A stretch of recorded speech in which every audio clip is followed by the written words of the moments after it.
قال رب اشرح لي صدري ويسر لي امري واحلل عقدة من لساني يفقهوا قولي منزه عن شريك في محاسنه فجوهر الحسن فيه غیر منقسم۔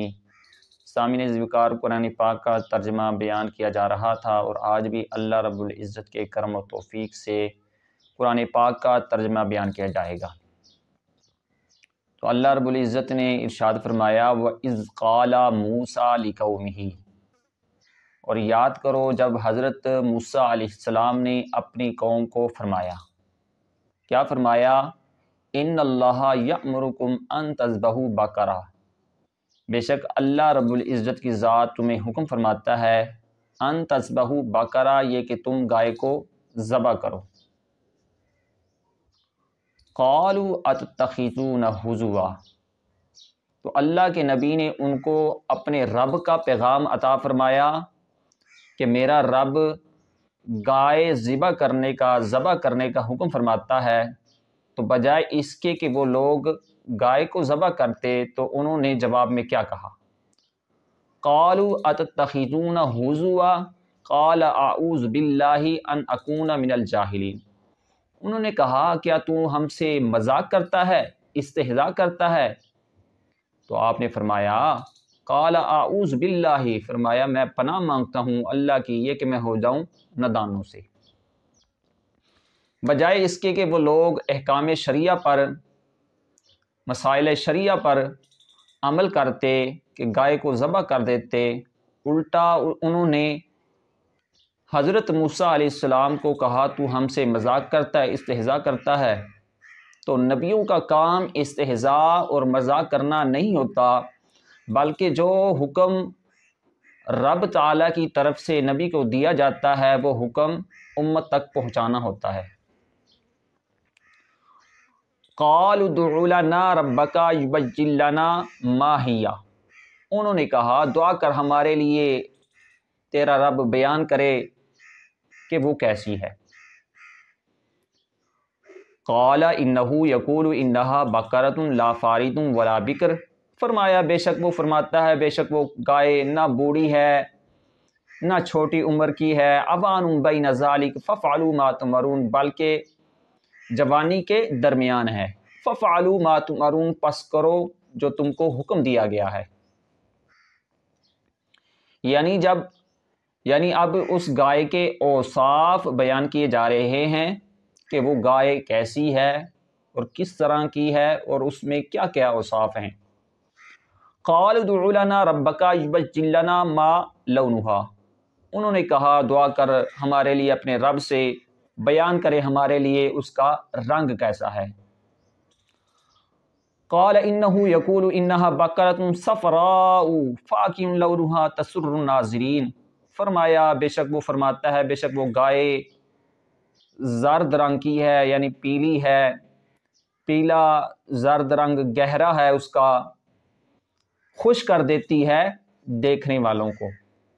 یعنی جب وہ کوئی شخص، کوئی حضرت انسان اس گائے کی طرف دیکھتا ہے تو وہ خوش ہو جاتا ہے، اس طرح کا اس کا رنگ ہے۔ قال ادع لنا ربک یبین لنا ما ہی، انہوں نے کہا دعا کر ہمارے لیے بیان کرے تیرا رب کہ وہ کیسی ہے۔ ان البقرۃ تشابہ علینا وانا انشاء اللہ لمہتدون، بے شک وہ گائے ہم پر مشتبہ ہو گئی ہے، اشتباہ ہو گیا ہے، اور بے شک اگر اللہ تعالیٰ نے چاہا تو ہم ہدایت پانے والے ہوں گے۔ قال انہ یقول انہا بقرۃ لا ذلول تثیر الارض ولا تسقی الحرث، فرمایا بے شک وہ فرماتا ہے بے شک وہ گائے نہ زمین کے لیے جوتی گئی ہو نہ اس سے کھیتی کے لیے پانی پلایا گیا ہو۔ مسلمۃ لا شیۃ فیہا، بے عیب ہے، نہیں ہے اس میں کوئی داغ۔ انہوں نے کہا قالوا الآن جئت بالحق، انہوں نے کہا اب لایا ہے تو حق۔ فذبحوہا، بس انہوں نے ذبح کیا، وما کادوا یفعلون، نہیں تھے وہ ایسا کرنے والے۔ قصہ مختصر یہ ہے کہ ایک شخص مالدار تھا اور اس کا ایک بھتیجا تھا اور اس کی ایک لڑکی تھی۔ اس بھتیجے نے دولت کے لالچ میں آ کر اپنے چچا کو قتل کر ڈالا اور قریب کی بستی میں اس کی لاش کو ڈال دیا۔ جب صبح ہوئی تو صبح ہونے کے بعد وہ شخص، وہ حضرت انسان چلا گیا کیونکہ قتل اس نے کیا تھا۔ اس نے دعویٰ کر دیا کہ ان لوگوں نے میرے چچا کو قتل کیا ہے۔ تو وہ لوگ پریشان ہو کر حضرت موسیٰ علیہ السلام کی بارگاہ میں حاضر ہوئے۔ انہوں نے قصہ بیان کیا، تو انہوں نے کہا ہمارے لیے اپنے رب سے دعا کریں کہ ہم اس مشکل سے ہمیں نجات مل جائے۔ تو جب حضرت موسیٰ علیہ السلام نے دعا کی تو اللہ رب العزت نے حکم فرمایا کہ ان لوگوں کو فرما دیں کہ گائے کو ذبح کر دیں، ان کا مسئلہ حل ہو جائے گا۔ بجائے اس کے کہ وہ کوئی بھی گائے ذبح کر دیتے تو ان کا جو مسئلہ تھا، جو ان کی مشکل تھی، وہ حل ہو جاتی۔ تو ان لوگوں نے سوالوں کی کثرت کر دی، اور جتنے وہ سوال کرتے گئے اتنے وہ مشکل میں آتے گئے۔ تو کہنے لگے وہ کیسی ہوگی، اور اس کے رنگ کیسا ہوگا، وہ بوڑھی ہوگی، جوان ہوگی۔ تو پھر اللہ رب العزت کی ذات نے اس کے اوصاف بیان فرمائے کہ وہ جوان ہوگی اور اس کا رنگ اس طرح کا ہوگا اور فلاں جگہ ہوگی، اور اس طرح اس کے اوصاف بیان کیے گئے۔ تو جب وہ گائے مل گئی تو اس کی قیمت کتنی قیمت طے ہوئی؟ تو اس کی قیمت یہ طے ہوئی کہ جو گائے کا چمڑا تھا اس کو سونے کا بھر کر ان لوگوں نے اس کو دینا تھا۔ تو گائے کو ذبح کیا گیا، سونا بھر کر چمڑا اس شخص کو جس کی گائے تھی اس کو دیا گیا۔